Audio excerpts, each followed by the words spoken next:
Bulls face a lot of tough decisions that need to be answered in some shape, form, or fashion this offseason. We're going to talk about what I think are some of the biggest things that need to be addressed for the Chicago Bulls this offseason. We're also going to continue our player evaluations with Coby White. We're going to get into all that and more right after this. You are now tuned in to Chicago Bulls Central, your number one place for all Chicago Bulls news and content.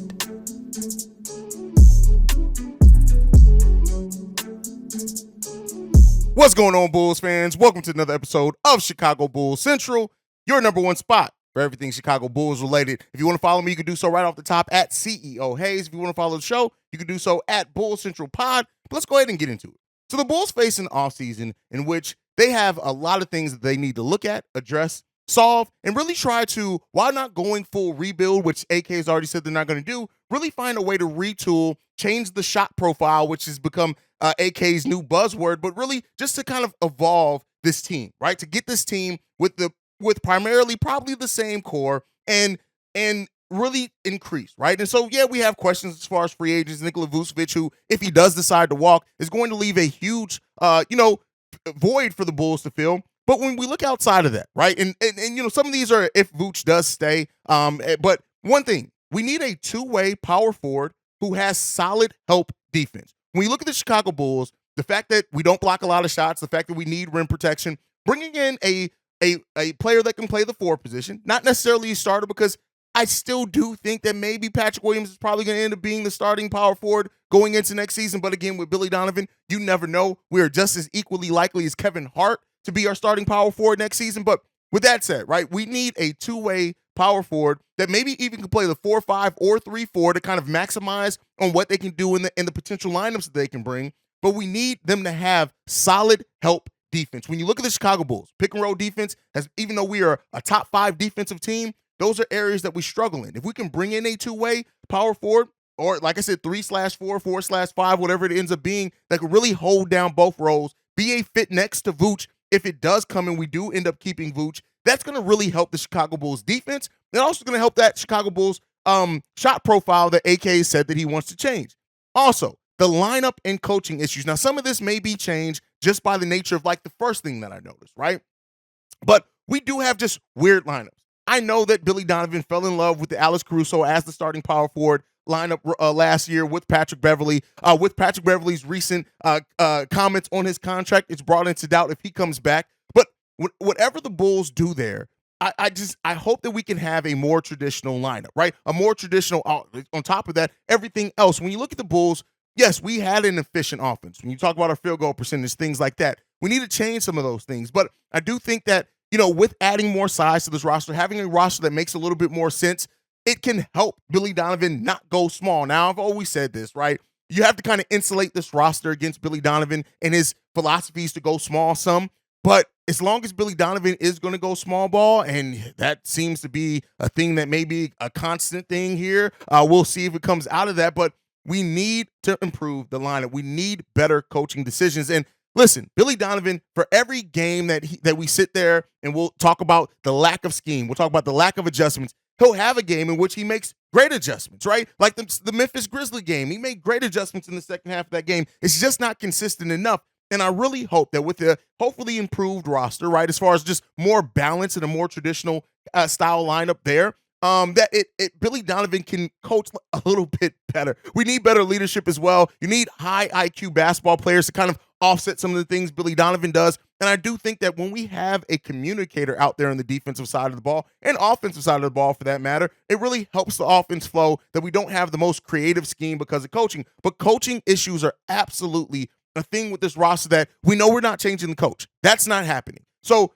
hopefully by bringing in changing that lineup some, it helps insulate it some against Billy Donovan. Shooting. Another thing, I already talked about a two-way power forward that has great help defense, but overall, we need shooting on this team as well. We need big shooting, right? And so me and Pat over on Locked On Bulls talked about it today, like how shooting can really help change this team. And while I don't think just shooting alone will make this team, all of a sudden a 48 win team or closer to a 50 win team, I do think by adding the correct shooters that can make 3 points at a high percentage, maybe not be hugely volume three-point shooters just because there's not going to be a lot of shots to go around with DeMar DeRozan, Zach LaVine, and Coby White on the team. There's not going to be a lot of shots to go around, but we need efficient three-point shooters who can come in, understand their role, and just excel at that, right? We over on Locked 'n Bulls, we had like a list of shooters at the point guard position, but I'm not even just talking about a point guard.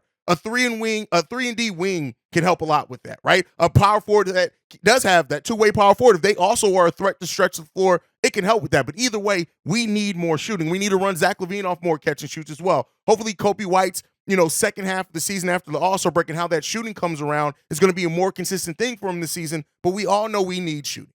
And then lastly, the point guard issue. AK said that, hey, last season he didn't have enough information. He came into last season really expecting that Lonzo Ball eventually was going to make his return. We now know that there's more likely than not, Lonzo is not playing next season. And because of that, you have to go out and get a point guard this season. Now, there is something to talk about Coby White, and in our player evaluation, we'll talk about Coby White's potential to be the starting point guard there. But either way, even if you move Coby into that starting lineup, we still need more point guard depth off the bench. And I know we have a heavy guard rotation, so people may be saying, Haize, what are you talking about? But we need a point guard that can truly run and operate that offense in both the starting lineup and on the bench. Coby did a pretty damn good job at really having, when things went through him, playmaking some, coming off the bench. Him and Patrick Williams, when Patrick Williams had a little bit more things going through him, or can be good at that. But the fact of the matter is, we need a point guard. And so when you look at the things, right, and kind of where we sit at and how we got here, and I've been in this place of really kind of reevaluating some of the moves AK made early in his tenure with the Bulls. And you look at that first season,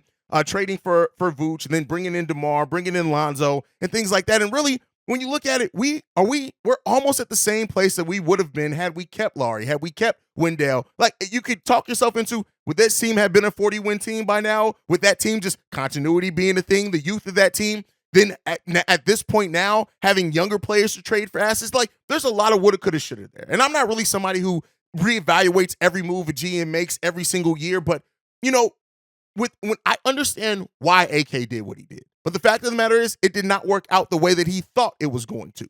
And hopefully we see another season of AK getting creative and to fix some of those issues. Now, some of them were outside of AK's control. We didn't, yes, I know everybody says you signed a point guard that had injury history, but nobody expected this, right?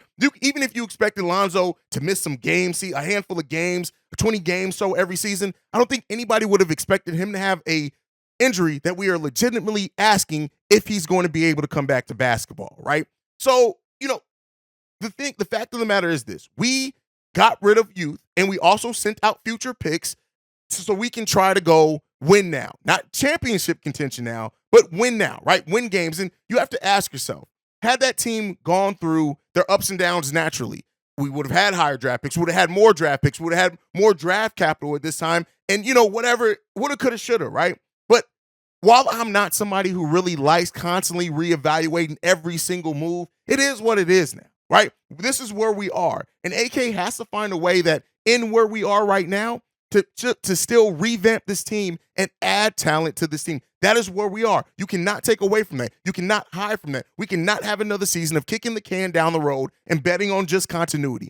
We need changes. And so when you look at really where the Bulls sit, the cap structure, the cap situation, one could say with the NBA trying to lessen the penalties of teams that are just a little bit over the luxury tax, maybe that does make it more likely that Jerry Reinsdorf would approve a season of going into the luxury tax, considering Lonzo Ball's situation. One of the biggest reasons why I've been pushing for the career-ending injury exception instead of the disabled player exception is that it would completely clear Lonzo's contract and the Bulls would not go into the luxury tax by using the $20 million.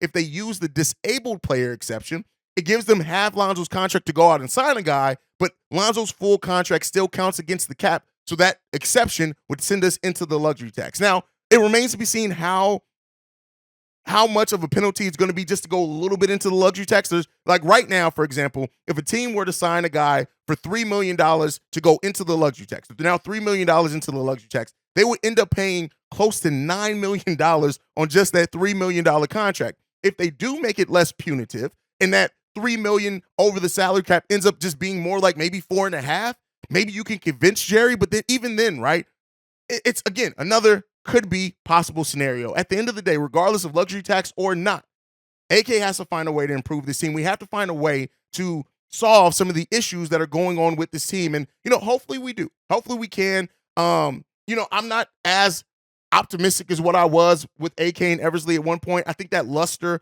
on them, rightfully so, with having a team that won 8 out of 33 games on the back half of last season and then won only 40 games this season.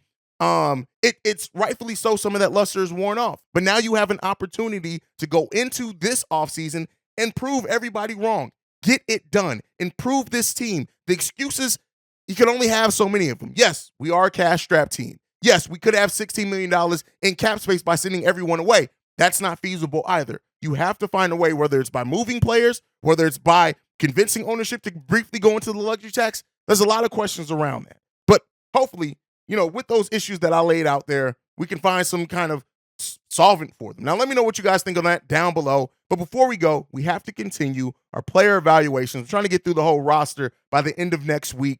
And today, we're talking about Coby White. Now, Coby White season, much like Zach LaVine was a tell of two halves. While Coby has made improvement, and it's kind of harder with stats to really bring that improvement home unless you watch the games. Coby White's just his poise on the court, the defense that he played, his ability to get and make some of those plays that change the tide of a game that may not necessarily show up on the stat sheet has been evident all this season. Coby White was a more confident player, and that confidence built every single month, week of the season as we went through the season to where we got, by the end of that, the kind of perfect version of that. Now, Coby's still young, still has room to grow. I can't wait to see what he still adds to his game with another offseason. But Coby White had an extremely solid season. But looking at the numbers, right? Raw numbers for the season, 9.7 points per game, 44% shooting from the field, 37% shooting from three-point range. He averaged 2.9 rebounds, so basically 3, 2.8 assists, close to 3 again, and almost a steal per game. He had a 57% true shooting percentage and a PER of 12.4,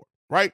And he had a defensive rating of 114.1. Now, Coby also played the most games that he's ever played in his career. But take those numbers and then look at what he did after the All-Star break. Post-All-Star break, he averaged 11.6 points per game, 4.5 assists, and 3.3 rebounds. He did that on 53% shooting overall from the field and 41% shooting from three-point range. What does that mean? That means that Coby embraced his role, and he got more comfortable in that role as the season went on. He became a more confident player in his shooting ability, right? And that shot selection got better. We saw seeing him do things like get to the rim a little bit more, taking players off dribble. Coby White's confidence grew so much this season, and as we've seen with players that have left the Bulls, once you gain that confidence, the sky starts becoming the limit for you. You start really exceeding kind of some of the expectations. And the story of Coby White as well, right?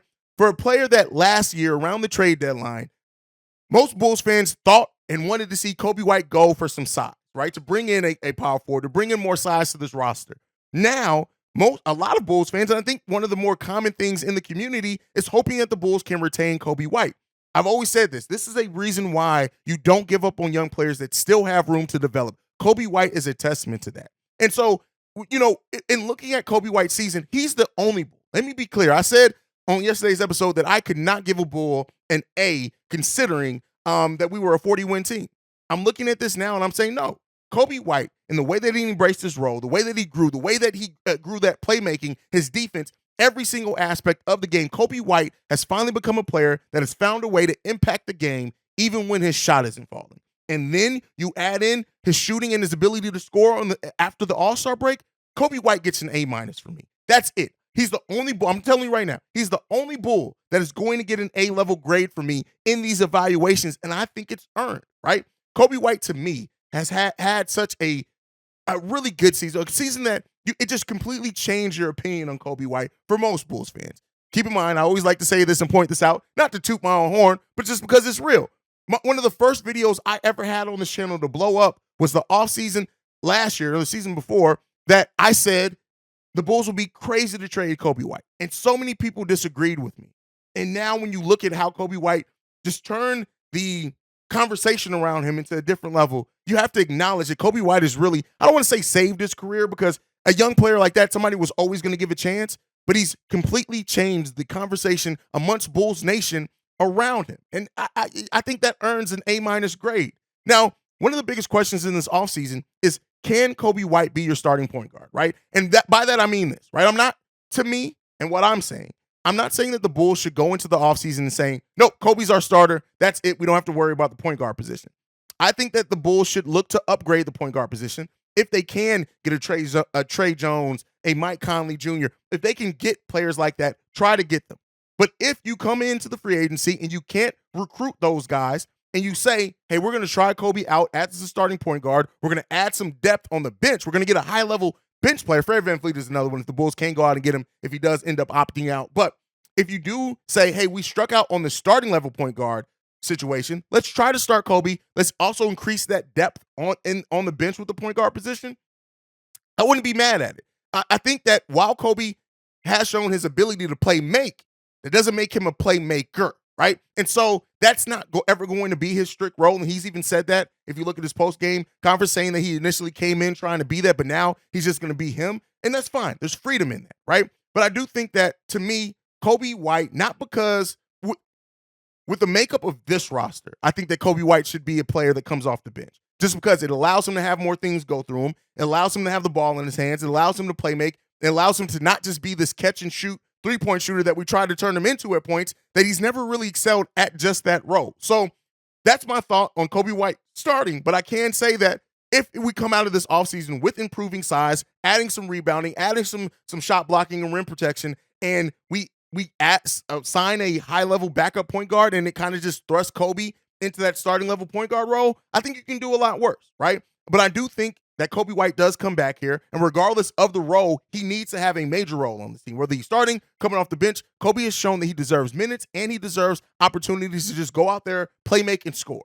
And so, listen, it's been a really fun season to watch the growth of Coby White. It's been one of the bright sides of this season, and it's been a difficult season. And so, it is what it is, man. Let me know what you guys think down below on Coby White's overall season. And what do you think about the potential of, if we came in, and that's, again, if we tried to improve the starting level talent but couldn't because people don't want to come here, but if we come out of that with Coby White as our starting point guard, if he earns that role in training camp, do you think that overall makes the Bulls a better team in that starting lineup? Let me know what you guys think on that down below. That is it for today's episode of Chicago Bulls Central. Make sure you're following the show at Bulls Central Pod. You can send us any feedback, questions, comments, concerns, bullcentralpod@gmail.com. And then lastly, if you want to leave a text message and our voicemail, the number to do so, 773-242-9336. We are the number one spot for everything Chicago Bulls related because of you guys. And like I like to end every episode on, go Bulls. Love you guys. See red if you can, y'all. Peace. This has been a presentation of the Break Media.